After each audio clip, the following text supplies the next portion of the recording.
전두환 전 대통령 5.18 광주 민주화운동 관련 사실을 왜곡해서 고 조비오 신부의 명예를 훼손했다는 혐의로 오늘 재판을 받습니다. 네, 오늘 오전 서울 연희동 자택을 출발했고 조금 뒤 2시 전후면 광주지방법원에 도착할 것으로 보입니다. 사회부 조성호, 김대근 기자와 함께 스튜디오에서 얘기 나눠보도록 하겠습니다. 자, 이미 안녕하십니까? 광주지방법원에는 도착을 해 있는 이런 상황이고요. 생각보다 그렇습니다. 조금 일찍 그 법원에 도착했습니다. 예. 중간에 휴게소에서 한번 쉬려고 했는데 이게 여의치 않은 이런 상황 저희가 화면으로 이제 볼 수 있었던 이런 상황인데 1시간쯤 일찍 이제 법원에 도착한 모습입니다. 지금 전두환 씨는 어디에 있습니까? 지금 시각이 1시 20분쯤이니까요. 예. 재판 시작까지는 1시간 10분가량 남아있는 상황인데요. 재판이 열리는 곳이 광주지법 형사대법정입니다. 네. 이 법정에 딸려 있는 증인 지원실이라고 있는데요. 여기가 3평 남짓한 공간이라고 합니다. 이곳은 이제 평소에 재판에 나온 성폭력 피해자 등이 이제 대기를 하는 공간인데요. 예. 근데 이곳에는 한 7, 8명 정도 앉을 수 있는 공간이 있고 소파와 테이블이 있다고 합니다. 일단 이곳에서 휴식을 취하고 있는 걸로 보이고요. 예. 점심 식사도 도시락으로 해결할 걸로 보입니다. 예. 예. 아마 아까 탄천휴게소죠. 탄천휴게소에서 잠시 먹을 것도 먹고 잠깐 쉬어가려는 의도가 있었습니다만 기자들 질문하니까 바로 듣고 들어가 버리더라고요. 네, 현장 상황을 보니까 저희 취재진이 따라 붙었는데 예. 그걸 보고 좀 당황한 눈치도 보였고요. 바로 다시 차에 시동을 걸고 출발하는 모습을 볼 수 있었습니다. 근데 그 당시 상황에 대해서 좀 추가 설명을 드리자면 아무래도 기자들은 그 전두환 씨가 뭐 알츠하이머에 걸렸다, 증상이 심각하다 이런 주장을 해왔기 때문에 건강 상태가 어떤지 그리고 어떤 심경인지 이런 것들을 물어보기 위해서 저희 취재 기자도 따라 붙었습니다. 그렇죠. 질문했지만 예. 아무 대답도 안 했는데 아마도 시청자 여러분들께서도 오늘 그 연희동 자택에서 출발할 때도 아무 말이 없었고 예. 이 휴게소에서도 도망치듯이 또 빠르게 피하지 않았습니까? 예. 그러다 보니까 이전에는 그렇게 말을 또 막말을 입장을 계속 밝혀왔는데 이번에는 어떤 입장을 밝힐까 그게 궁금했는데 예. 결국 듣지 못한 그런 상황이었습니다. 예, 그런데 예. 뭐 표정으로만 보면 사실 연희동 자택에서 나올 때도 그렇고요. 쭉 이제 뭐 취재진이나 경찰들이 배치된 모습을 보지 않았겠습니까? 그렇죠. 이 눈빛을 봐서도 그렇고요. 아까 기자들이 그 휴게소에서 질의를 할 때 다 알아듣는 이런 표정 같았었거든요. 네, 아무래도 그 이순자 씨 같은 경우에는 계속 재판에 출석을 거부하지 않았습니까? 그 과정에서 이제 알츠하이머 증상이 심하고 2, 3분 전에 얘기도 기억을 못한다. 하루에 네. 양치질을 뭐 10번 이상 한다. 이렇게 얘기를 했기 때문에 네. 도대체 증상이 얼마나 심각한 거냐 이런 궁금증을 자아내기도 했거든요. 그런데 그 와중에 또 논란이 불거진 일이 있지 않습니까? 그 부부가 동반으로 골프를 쳤다. 이런 그 보도가 나오면서 아니 알츠하이머인데 웬 골프냐 이런 비판 여론이 있었습니다. 그래서 네네. 아무래도 오늘 이 출석을 할 때도 지금 앵커께서 말씀하신 것처럼 아니 지금 상황을 다 판단하고 인지하고 있는 거 아니냐 이런 지금 분석이 나오고 있는 상황입니다. 그 혹시 지금 현장 취재 기자들이랑 계속 대화 나누고 있지 않습니까? 좀 뭐 자세히 물어본 게 있습니까? 뭐 대화를 물어봤더니 어떤 반응이 있더라 이런 거 좀 들은 건 없습니까? 일단은 아까 그 탄천 휴게소에서 이제 언론이 따라붙었을 때 그 조성호 기자가 얘기한 것처럼 지금 몸 상태가 어떠냐 그리고 심경이 어떠냐 이 질문을 했고요. 그런데 워낙 그 경비가 삼엄한 상태여가지고 이제 기자들이 더 이상 질문하지 못했고 그 차 안에 탑승한 상태였습니다. 그런데 다만 오늘 그 연희동 그 자택을 출발할 때 기자들이 전두환 씨나 이순자 씨에게 직접 뭐 질문을 할 그런 겨를은 없지 않았습니까? 그런데 주변에 또 보수단체 회원들이 뭐 50여 명이 모여서 집회를 했습니다. 지만원 씨도 또 나와 있었고요. 이 과정에서 그 일부 기자들이 전두환 씨를 아직도 영웅이라고 생각하느냐 이런 질문을 했다가 그 물론 그렇게 질문할 수 있는 보수단체 상황이었는데 회원들한테요. 그렇죠. 근데 굉장히 격앙된 반응을 보이면서 그 기자가 폭행을 당했다 이런 얘기가 전해지기도 했습니다. 그렇군요. 예. 자, 그렇다면 이후 좀 살펴보죠. 지금 2시 반에 일단 재판이 예정이 돼 있는 거죠? 네, 그렇습니다. 이제 이후에 오늘 재판이 진행이 될 텐데요. 재판은 광주지방법원 형사 8단독의 장동혁 부장판사가 담당을 하게 됩니다. 예. 오늘 그 재판장에 사실은 계속 그 여러 가지 이유로 불출석을 하다가 법원에서 이제 강제로 끌어내겠다 하니까 나오는 이런 상황이 되지 않았습니까? 오늘 구인장 집행은 있었습니까? 구인장이 발부가 됐어요. 지난 1월 7일 날이 이전에 이제 재판이 열리기로 예정됐던 날이었는데 이 자리에서 그 전두환 씨 측 변호인이 재판에 출석하겠다라는 의사를 밝혔는데도 불구하고 재판부에서는 강제 구인이 필요하다 해서 구인영장을 발부를 했는데요. 네, 오늘 일단 법원에서 도착하는 순간에 구인장을 집행할 거다라는 관측이 있었는데 예. 검찰과 경찰이 합의하고 예. 법원과 상의한 끝에 오늘 그 구인장은 별도로 집행하지 않는 걸로 정리를 했다고 합니다. 그렇군요. 그러니까 연희동 자택에서도 광주지방법원 앞에서도 집행이 안 됐고 이건 뭐 고령이라든가 이런 부분이 좀 감안이 된 걸까요? 그런 부분도 있고요. 그 구인장의 목적이 어디 있었냐를 따져보면 될 텐데요. 재판에 나오기를 거부하는 피고인을 법정에 세우기 위한 게 이 일종의 구속영장인 구인장의 목적입니다. 그 목적을 달성했기 때문에 자발적으로 구인장의 효력을 나오겠다고 유지하거나 했기 때문에. 집행할 필요가 없다라는 판단을 검찰과 경찰이 한 걸로 보입니다. 예. 그리고 추가로 설명을 드리면 아까 그 기자들이 뭐 질문을 한 게 있느냐 이렇게 질문을 하셨는데 아까 제가 이제 말씀드렸던 거는 휴게소에서 있었던 상황이고 12시 반쯤에 광주지법에 도착하지 않았습니까? 네네. 그때 기자들이 또 큰 소리로 질문을 했습니다. 기자들도 광주. 굉장히 감정이 격양돼 있더라고요. 예, 질문을 그렇죠. 해서. 아무래도 요즘에 그 5.18 관련된 자유한국당 일부 의원들의 망언 그 사태도 있었고요.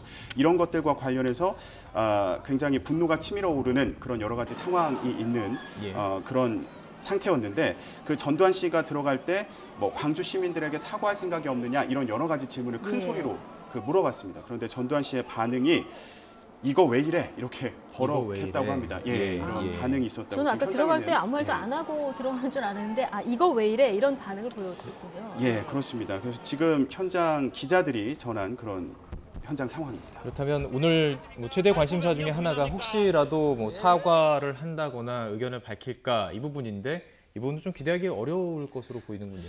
예, 그렇죠. 그동안 그 전두환 씨에 대해서 비판 여론이 많았던 것 중에 하나가 바로 5.18 광주 민주화운동 과정에서 그 시민들이 희생당한 것과 관련해 아무런 반성이나 희생이 없다. 이것 때문이지 않았겠습니까? 그리고 오늘 재판에 출석을 하는 것도 그 본인의 회고록에서 그 헬기를 이용한 사격이 없었다. 부분. 이렇게 주장을 했고 그렇게 얘기했던 그 고 조비오 신부를 명예를 훼손한 혐의로 재판을 받게 되는 건데 사실 이 회고록에서 오늘 재판에서 이제 다루는 부분은 아니라고 볼 수도 있겠지만 회고록에서 논란이 됐던 부분 중에 하나가 바로 여기서 북한군 개입설을 또 주장을 했습니다.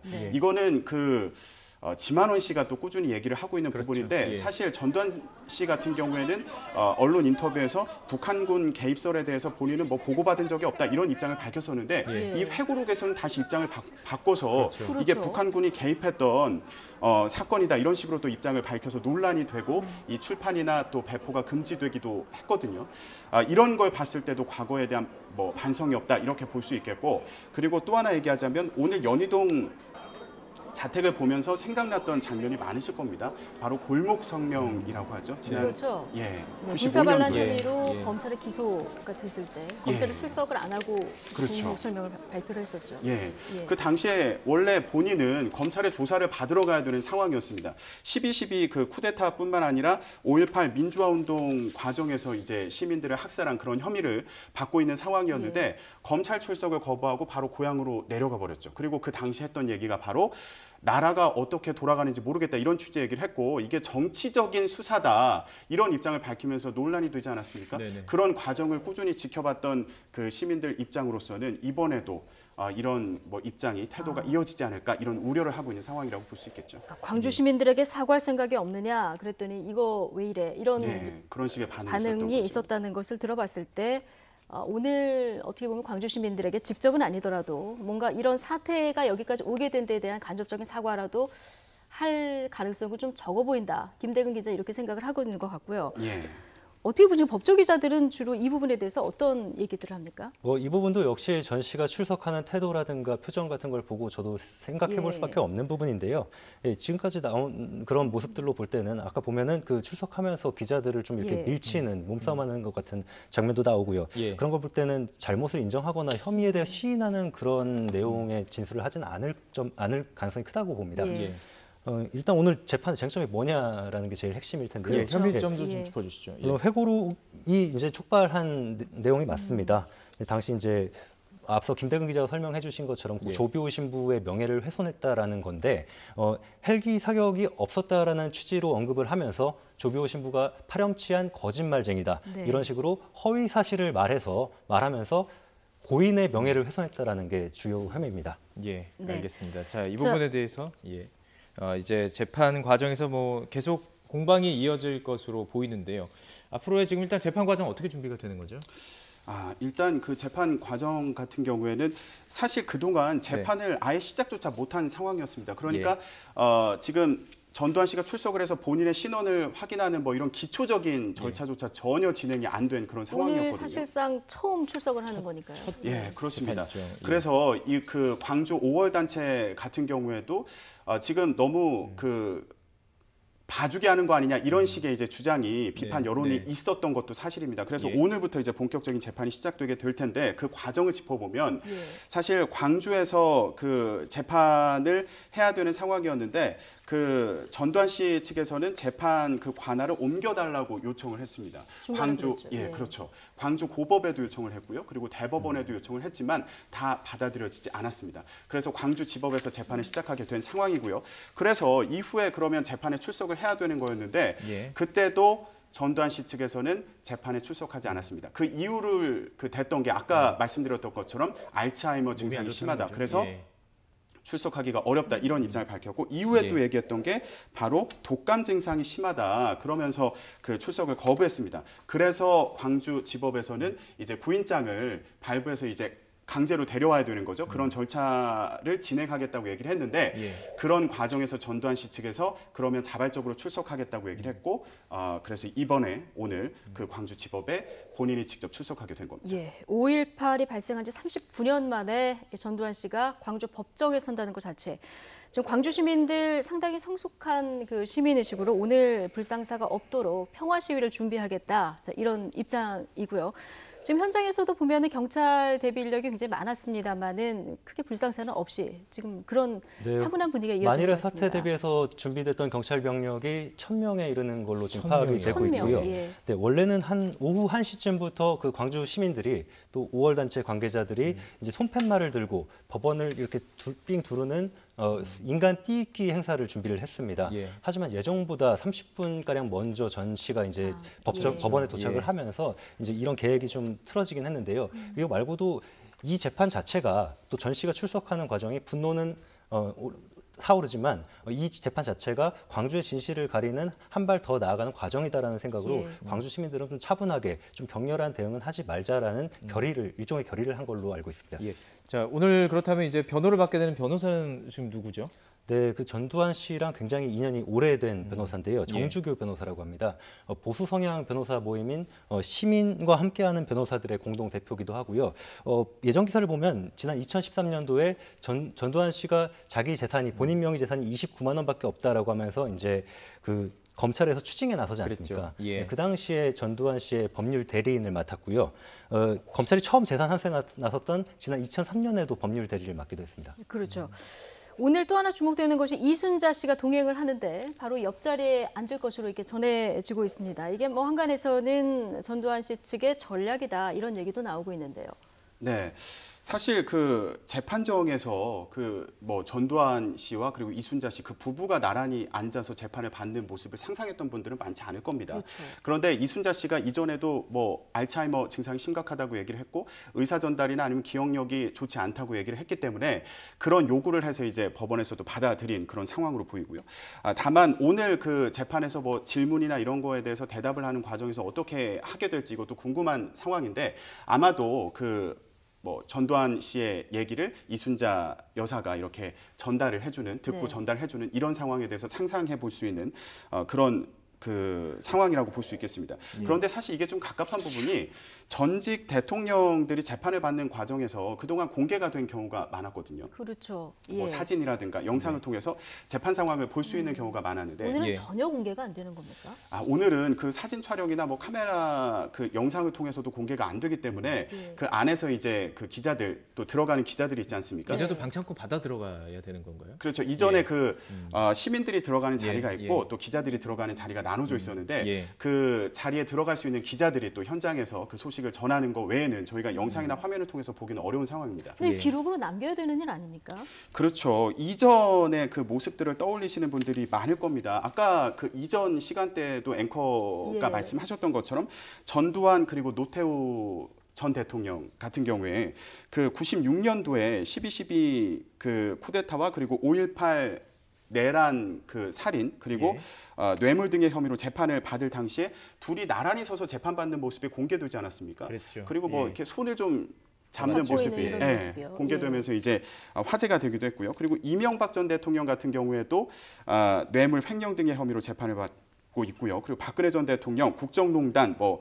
뇌물수수 혐의 등에 대해서 재판을 받는데 그 과정들이 영상이나 사진을 통해서 공개가 됐습니다. 하지만 이번에는 그 법정 내부 촬영을 불허했는데 그 이유가 불구속 상태에서 재판을 받는 거고요. 그리고 전 씨가 신변보호 지정 대상자인 점 이런 것들을 감안해서 법정 내부 촬영을 불허한 것으로 전해지고 있습니다. 예, 그렇군요. 자, 오늘 이 재판이 사실 여러 의미를 가지는 이유가 존재하지 않겠습니까?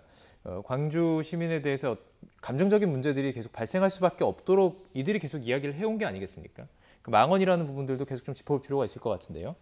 최근 들어서 뭐 이순자 씨가 한 망언이 좀 세간의 관심을 끌기도 했는데요. 지난 1월에 보수 성향 언론과 인터뷰를 하면서 자신의 남편이 민주주의의 아버지다라고 말해서 논란을 불러일으키기도 했고요.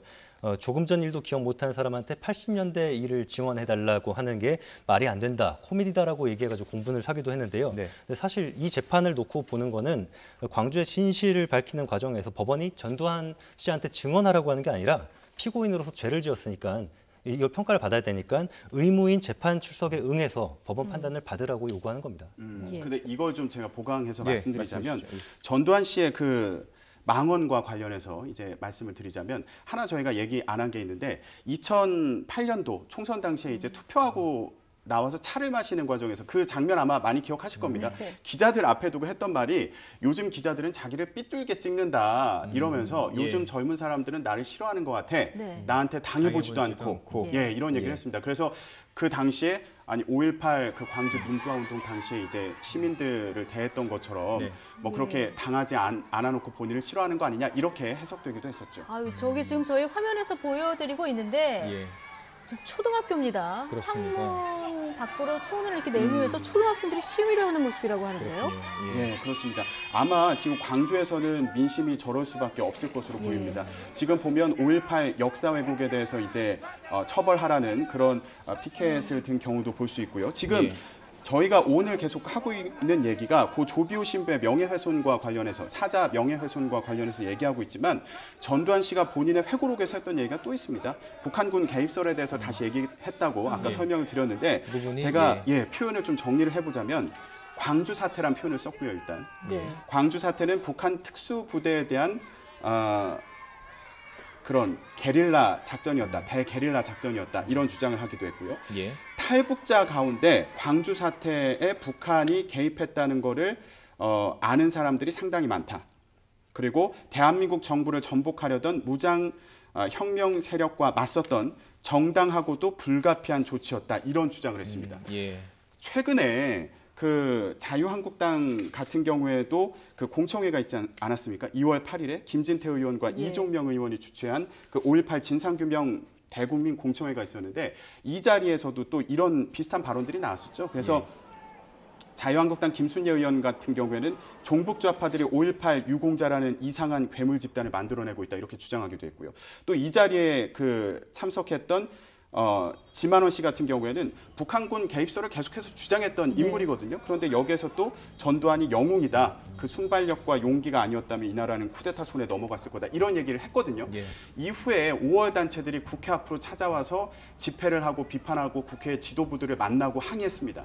그런 과정이 이어지는 가운데 전두환 씨의 재판이 오늘 있는 만큼 상징적인 의미가 그 분노가 더 치밀어 오르지 않을까 이런 생각을 해볼 수 있습니다. 이미 역사적 평가가 내려져 있는 사안에 대해서 이제 전직 대통령이 광주 사태라는 표현을 회고록에다가 쓰고요. 지금 회고록에 여러 가지 내용들이 담겨 있는데 아까 말씀하신 북한군 개입설, 지만원 씨가 꾸준히 지금 주장을 하고 있는 이런 상황인데 오늘 그 전두환 씨 자택 앞에서 나와서도 이 얘기를 물론 함과 동시에 또 유공자 명단 공개라 이런 주장을 계속했습니다. 네, 5.18을 비난하고 있는 단체들, 보수 단체들 같은 경우에는 오늘 전시 지지자들이라고 제가 칭하기가 옳을 것 같은데요. 지지자들이 오늘 상당히 많이 오전 7시 반부터 전시 자택 앞에 몰려가지고 이제 전시에 가는 길을 응원하는 그런 모습 보였고요. 또 그 과정에서 약간 거친 몸싸움 같은 게 일기도 했던 걸로 파악되고 있습니다. 지금 저희가 화면으로 계속 보여드리고 있습니다만 저 고사리 손으로 손을 흔들면서 자, 이 얼마나 광주의 아픔에 대해서 전해드리는 게 많겠습니까? 네, 어린 초등학생들이지만. 맞습니다. 예. 그리고 여기서 저희가 기회가 있을 때 또 짚고 넘어가야 될 부분이라면 지금 지만원 씨 같은 경우에는 북한군 개입설을 계속해서 주장을 하고 있고요. 그리고 여기에서 또 하고 있는 얘기가 광수라는 말을 씁니다. 네. 광수, 이게 마치 사람 이름처럼 들리는데 탈북광수. 예, 광주에 투입됐던 북한 특수군을 본인이 이렇게 뭐 그런 존재들이 있었다 그러면서 광수라고 이렇게 부르고요. 네. 5.18 광주 민주화운동 당시의 사진들을 갖고 이 사람들이 광수들이다라고 하면서 이렇게 지목한 인물들이 있습니다. 그런데 나중에 알고 봤더니 이분들이 광주의 시민분들이었던 거예요. 네. 그래서 이제 명예훼손으로 소송을 당해서 재판이 진행 중인 상황이고요. 근데 지만원 씨 같은 경우에 본인의 이런 주장이 결국 대법원에서 무죄 판결이 났다는 주장을 또 하고 있거든요. 네. 근데 이걸 분명히 짚어야 되는 게 뭐냐면 지만원 씨 같은 경우에는 이런 주장으로 인해서 북한군 개입설 등을 이제 주장하면서 그 5.18 광주 민주화 운동의 어떤 역사적인 사실을 왜곡한 혐의와 관련해서 재판을 여러 차례 받았는데 형사 사건이 4건이었습니다. 그런데 그 중에 유죄 판결이 난 게 2건이었어요. 그리고 무죄 판결이 난 게 1건. 이게 본인이 주장하는 무죄 판결이 났다는 겁니다. 근데 이게 그 북한군 투입설을 법원에서 인정을 한 게 아니고요. 다만 이 피해자들을 특정할 수 없기 때문에 무죄 판결을 냈다는 거거든요. 그렇기 때문에 북한군 그 투입설 자체가 그러니까 북한군 투입설 자체가 맞다라고 법원에서 인정을 한 거 아니라는 거죠. 그리고 한 건은 지금 계속 이제 진행 중인 상황이고요. 그리고 민사배상 같은 경우에도 한 건이 배상 판결이 났고 한 건은 진행 중인 상황입니다. 그래서 일부에서는 이 북한군 개입설이 기정 사실인 것처럼 이제 주장을 하는 경우도 있는데 이미 역사적인 그 어떤 검증 과정을 통해서 사실이 아닌 걸로 결론이 나요. 조성호 기자, 지금 저희가 화면으로 비추고 있는 저곳이 지금 광주지방법원 2층 모습인가요? 네, 2층 복도를 찍고 있는 모습이고요. 제일 오른편에 있는 곳이 지금 화면 끝으로 이동을 하고 있는데요. 지금 끝에 보이는 곳이 201호 형사대법정입니다. 클로즈업하고 있는 이 법정에서 이곳이 이제 그 맞은편에 아까 아이들 이렇게 비판하는 모습을 보셨는데 그곳이 초등학교입니다. 그쪽 편에서 보면은 이런 모습을 볼 수가 바로 있습니다. 보이는군요. 자, 그렇다면 오늘 이제 이곳에서 재판이 진행이 되고 그 법원 안에서 좀 소란이 일어날 가능성은 없습니까? 법정에 그 들어온 방청권을 뽑은 그 일반 지금 시민들도 있기 때문에. 네, 조금 정정하자면은 이게 지금 비공개 재판은 아니고요. 재판은 형사 재판은 모든 재판이 공개 재판은 원칙이고 언론에만 공개가 되지 않는 것뿐이지 103명이 들어가서 이제 재판을 방청을 합니다. 근데 공간이 워낙 협소하고 정해져 있다 보니까 또 이 사건 같은 경우는 뭐 대통령의 비리나 이런 거랑 다르게 광주 항쟁의 진실을 둘러싼 허위 사실인지 아닌지 그리고 명예훼손 여부를 따지는 재판이지 않습니까? 법원 판단에서는 언론에 공개하는 것까지는 아니다라는 결정을 한 것 같습니다. 법원 내부랑 법정 내부는 촬영이 안 되는 거고요. 지금 현재로서는 그 증인 지원실이라는 곳에 대기를 하고 있다고 했는데 그곳에서 법정으로 바로 연결될 거기 때문에 저 화면으로는 저희가 전시가 들어가는 모습을 잡지는 못할 겁니다. 아, 그렇군요. 다만 이제 재판을 마치고 나올 때 저쪽 문으로 나오는 모습을 확인할 수 있을지 나올 때는 이제 정문 쪽으로 나오는 조금 지켜봐야 될 것 같습니다. 그렇군요. 오늘 뭐 법정 내 분위기는 전두환 씨와 이순자 씨가 어떤 발언을 내놓느냐에 따라서 뭐 달라질 것 그럴 것 같습니다. 같은 이런 일반 시민들이 65분이 들어가 계시니까요. 일단 차분하게 재판을 지켜보실 거라고 생각을 하지만 어떤 발언이 나오냐에 따라서 또 격앙된 분위기가 나올 수도 있고요. 그 시민들을 통해서도 전해지는 이야기를 저희들이 이제 뭐 SNS 같은 것으로 또 볼 수가 있기 때문에 어떤 이야기가 나올지도 관심을 가지고 좀 지켜보도록 하겠습니다. 상징적인 재판이다라는 얘기를 지금 김대균 기자 좀 나눠봤기 때문에 이 재판 결과뿐만 아니라 광주의 반응도 저희들이 관심 가지고 지켜보도록 하겠습니다. 오늘 이 역사적인 재판에 광주 시민들은 어떤 말을 기대하고 있을까요? 전두환 씨는 또 지금 머릿속에서 어떤 말을 생각하고 있는지. 자, 오늘 뭐 재판 결과나 재판정에서 들어오는 소식들은 저희가 속보로 이 시간 이후에도 계속 전해드리도록 하겠습니다. 지금까지 사회부 조성호, 김대근 기자와 함께했습니다. 두 분 고맙습니다.